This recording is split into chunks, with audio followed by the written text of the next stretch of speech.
Hi everyone. This is just another example I put up. I wanted to throw another example up quickly just to kind of give you another look.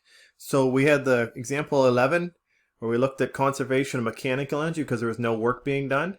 There's another example in your notes, and then there's this one also. So I've got this guy named Hermie.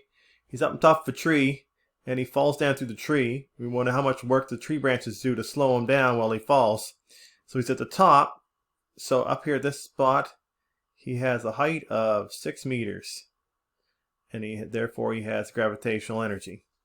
At this spot down here, he has a velocity of 4.5 meters per second. Now, really it's negative 4.5 meters per second, but energy is considered scalar, and because it's v squared when we do it, it doesn't really matter. So we're going to not worry about the negative in this one, given that work is the work and energy section is all based on scalar values. Well, the work isn't, but the energies are.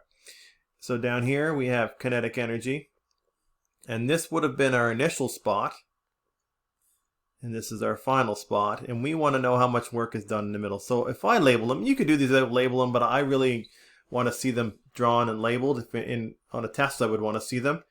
So we're going to use the same formula that works for all these. EI plus W equals EF. And I'm writing a little bit downhill, so I'm going to fix that.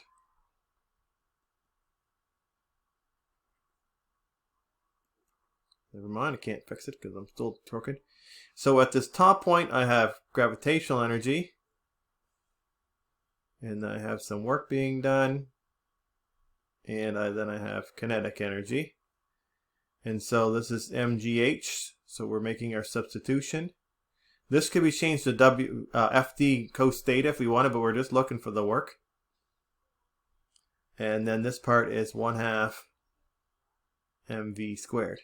Now, in the other example, for example 11, we cancel the mass out. But we can't cancel the mass out because there's no mass, there's no m in this one. So I can't cancel it out. So I'm going to need all my values. So my mass is 65 kgs. Gravity is 9.8. Remember, we don't put the negative in because this is a scalar value. The height was 6. Work is what we're looking for.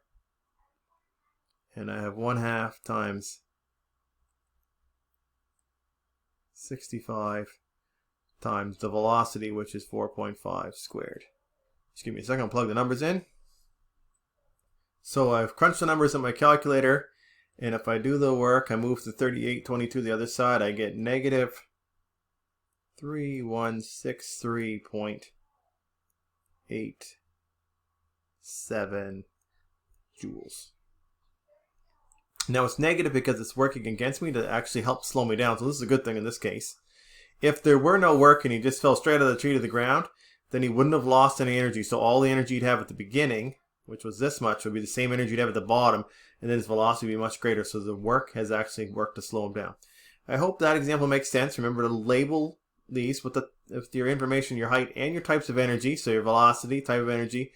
Do your I and your F so you know what's the beginning and the end. The initials on the left-hand side plus any work. The finals on the right-hand side plus any work, or no work on this side, sorry. Crunch your numbers, and it's pretty straightforward. We can solve for any variable we want in this.